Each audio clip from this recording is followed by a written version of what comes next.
দৌলতদিয়া পাথুরিয়া ঘাটের মধ্যে বাসটা নিয়ন্ত্রণ হারাইয়া খাদের মধ্যে পড়ে যাবে। হঠাৎ করে আমার জীবনের বাতি নিভে যাবে, আমার পরিবারের জীবনের বাতি নিভে যাবে, কল্পনাও হয়তো করতে পারবো না।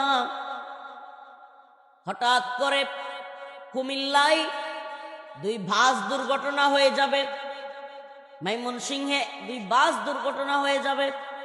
আপনি আমরা যে কোনো ভাবেই বিছানায় পইরাও মারা যেতে পারি, হাসপাতালেও মারা যেতে পারি। এগুলো কেন বললাম? মর্মান্তিক বিষয় ঘটে যায়, কেউ কল্পনাও করতে পারি না আমরা। এই যে পাথুরিয়া ঘাটের ভিডিওটা দেখলে, ছোট্ট বাচ্চা চিৎকার করতে আছে, মা মা আমার এতিম বানায়া চলে গেলা। বাবা চিৎকার করতেছে, সন্তান বাসের ভিতরে ঢুকে আছে, ওই 80-90 হাত পানির নিচে চলে গেছে। একটু আগে একটা নিউজ পাইলাম, বাংলাদেশ খেলাফত মজলিস শেখুল হাদিস আল্লামা মামুনুল হক সাহেব হুজুরের খুব আস্থাভাজন এবং মুহিব্বিন প্রিয় ভাই, আমরাও মোহাব্বত করি, মাওলানা ফয়সাল সাহেবের সপরিবার। ফয়সাল ভাইকে ইসলামী গণনার অনেকেই চিনবেন, হেফাজতের নেতা, খেলাফত মজলিসের নেতা। ফয়সাল ভাইয়ের পরিবার কুমিল্লায় এক রোড অ্যাক্সিডেন্টে প্রায় সকলেই জায়গায় শেষ। আমরা যে রাস্তায় গাড়ি নিয়ে বেরোই না, আসলে আমরা কি ফিরবো নাকি ফিরবো না? বাংলাদেশে এত বেশি রোড অ্যাক্সিডেন্ট হয়। হ্যাঁ, মৃত্যু তো আল্লাহর হাতে, দুনিয়ায় হায়াত না থাকলে চলে যাব, কিন্তু রোডের যে সেফটি, বাহ্যিকভাবে আমি যদি নদীতে ঝাঁপ দিয়া মইরা যায়, তা হায়াত নাই কইয়া শুধু চালাইয়া দেওয়ার সুযোগ আছে? প্রিয় ভাইরা, এই যে হালত, ড্রাইভিং লাইসেন্স থাকে না, ড্রাইভারের কোনো লিমিট থাকে না, হেল্পারের হাতে গাড়ি দিয়ে রাইখা দেয়, আজব তামাশা, রুট পারমিট নাই গাড়ির, এমন অসংখ্য যানবাহন চালায়, দিন শেষে মর্মান্তিক দুর্ঘটনাগুলো ঘটে। তদন্ত কমিটি কিছুদিন ফিরিং ফারিং, তারপরে যেই সেই, এভাবেই চলতে থাকে। কিন্তু যেই পরিবারটা এই পৃথিবী থেকে চলে যায়, যার চলে যায় সেই বুঝে এই কষ্ট, এই ব্যথা, এই বেদনা কত বেশি। প্রিয় ভাইরা আমার, বন্ধুগণ, এই জন্য বলছি, এই যে টাকা পয়সা বাড়ি গাড়ি যা কিছু করতেছেন, আমি আপনি আমরা করতেছি।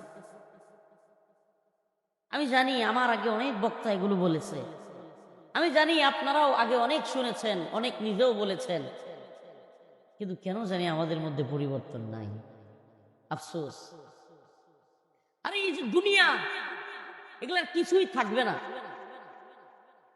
আমি যে সূরা তিলাওয়াত করলাম, সূরাতুল জিলজাল, আল্লাহ পাক সূরাতুল জিলজালের মধ্যে বলেন, ইযা যুলজিলাতিল আরদু জিলজালাহা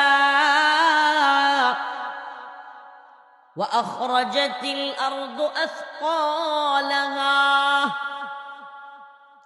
ওয়া ক্বালাল ইনসানু মা লাহা।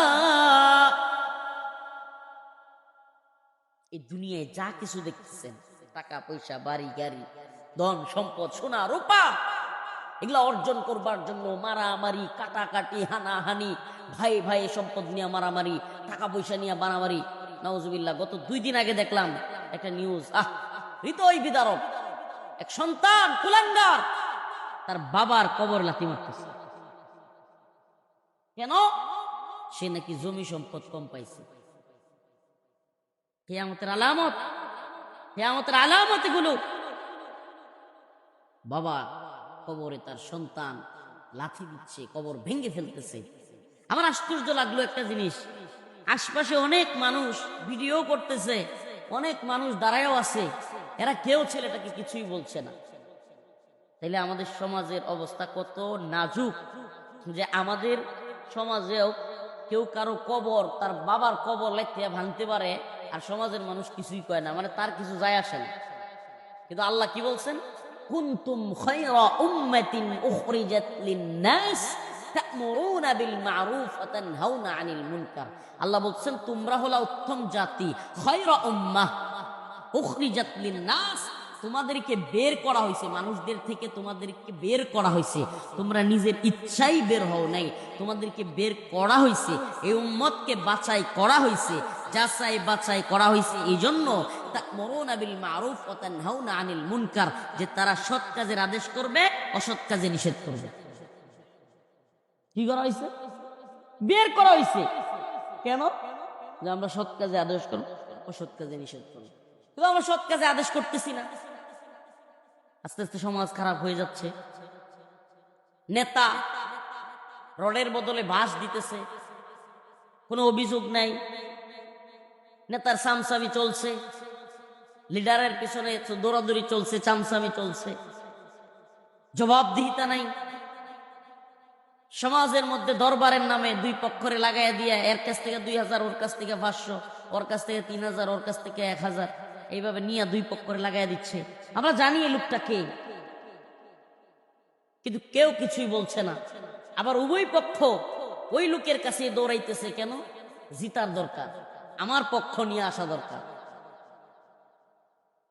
চলতেছে না। এটাই হলো কিয়ামতের আলামত। আমি যে আয়াত পড়েছি, যে সূরা তিলাওয়াত করেছি, আজকের আলোচনার বিষয় কিয়ামতের আলামত। আমি আগে এই সূরা নিয়ে একটু শানে নুজুল বলি, এই সূরার ফজিলত বলি। আল্লাহ রাসূল সাল্লাল্লাহু আলাইহি সাল্লামের কাছে এক সাহাবী আসলেন, হযরত আব্দুল্লাহ ইবনে আমর রাদিয়াল্লাহু আনহু হইতে বর্ণিত। তিনি বলেন, ওই সাহাবী এসে বললেন, ইয়া রাসূলুল্লাহ, আমারে কোরআন শিখাইয়া দেন। সুবহানাল্লাহ, মুরব্বী মানুষ, বয়স্ক মানুষ। আল্লাহ রসুলকে বললেন, ইয়া রাসূলুল্লাহ, আমারে কোরআন তেলাওয়াত শিখাইয়া দেন এবং কোন সূরা থেকে শুরু করব এটাও শিখাইয়া দেন। আল্লাহ রসুল বললেন, আলিফ লাম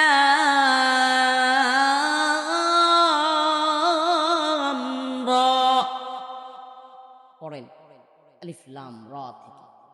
ওই সাহাবী বললেন, ইয়া রাসূলুল্লাহ, আলিফ লাম রা তো বিরাট বড় সূরা, আমি এই সূরাটা পারবো না, আমার একটা ছোট সূরা দিয়ে দেন। এবার আল্লাহ রাসূল বললেন, ইউসাব্বিহু লিল্লাহ, ওই সূরাগুলো পড়েন যেগুলো ইউসাব্বিহু লিল্লাহ দিয়া শুরু।